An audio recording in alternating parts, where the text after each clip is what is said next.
You know, it seems that round and round we go in revolution, rarely seeing the solution, quantum stop motion, progression potentials in succession. How often do we become the freshmen of the next graduating class of spirals, instead masters at circles, ministers of play it on repeat, a repetitive beat, drumming out the same scenes with different characters, all forgetting we're foreigners, bleeding and tweeting the same lines over and over again. So, to set that me free, I sailed out onto the open sea, where I found myself adrift in the time-space rift of forgetting, awakening from the fog of offsetting frequency. Through what seemed like millions of moonrises, I flew until I hit a breakthrough, a high-rise point of view, painting myself green and red and yellow when all I wanted was to be blue.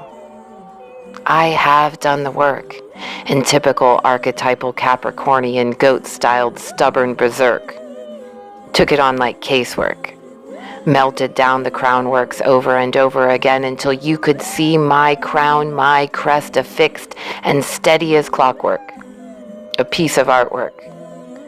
I embraced the pruning, the wrapped up tight cocooning, the constant retuning, savoring the toil and sweaty brow. Like a stowaway package avoiding wreckage, I wrapped my vows in ink-stained paper, set it alight, and watched it become vapor, which I used to water the liberty of my soul, sunning and airing all the outdated roles, until bleached by the light, the fractals became whole. And it was there we had our honeymooning, intercommuning on remote frequencies, uncluttered by the rat race round-faced, interwoven and interlaced intrusion of the monkey mind. And it was there that you showed me yourself, which was myself, and all the cells of selves were too. So, if this revolution is rising in me, then it must be in you. And it was there we told ourselves, sparkles of shimmering light elves, looking down through the firmament, that I, Plutonian man, would wed the Aquarian determinants, indeterminist permanence, juxtapositioning the encirclement of free will's instrument. And I'm sure we laughed boldly, hardly a second thought about the logistics of coldly shoving ourselves into skin suits. How pangs of love feel suffering acute. Nevertheless, we knew that the dawning of the Age of Aquarius would carry us from revolution to constitution to evolution of absolution for the pollution these institutions have rained down upon the very fabric, the essential matrix of the house that shelters them tight. That artificial was officially intelligent, and whether it was brilliance or ignorance, we would once again be racing towards sentience. We knew we would be white-lighting the backbiting and apocalyptic dry runs. For the next revolution has begun. Not by New Year's resolutions nor Gregorian calendars, all these constructs that negate the center. Work weeks, time management techniques.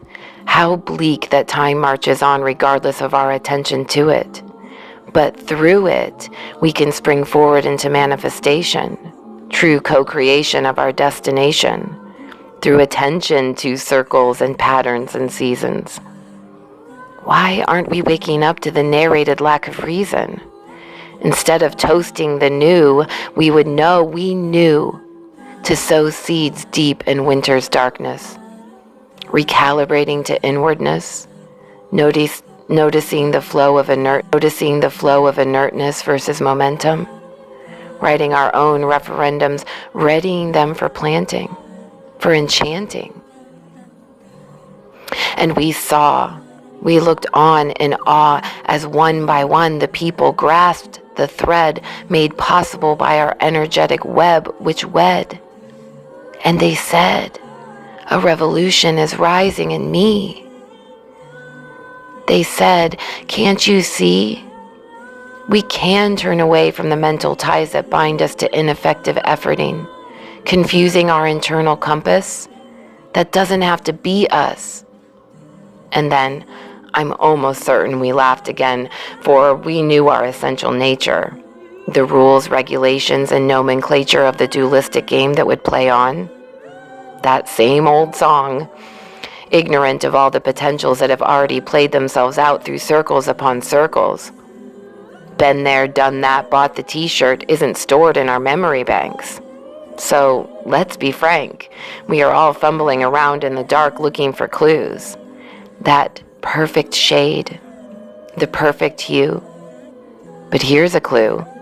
Working the light only happens in the dark, and vice versa. To create the perfect inertia, you must first rip open the breastplate and recalibrate the weight and integrate the darkest light and the lightest dark.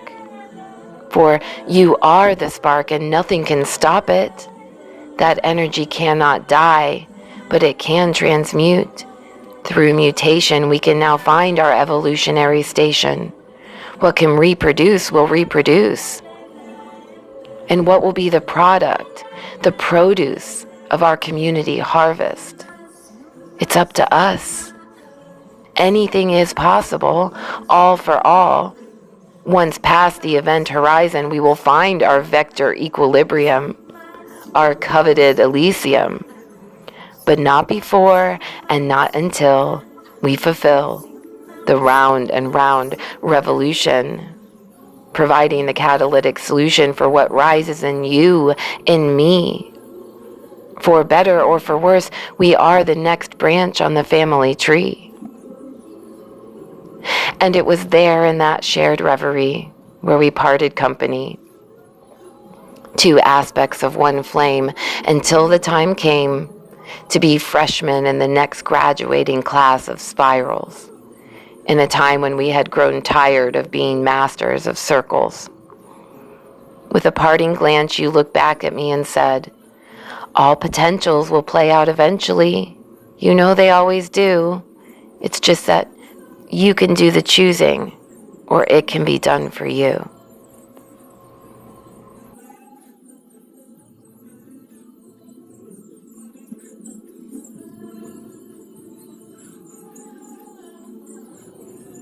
Just wanted to say I love ya. Scully loves ya. Bye.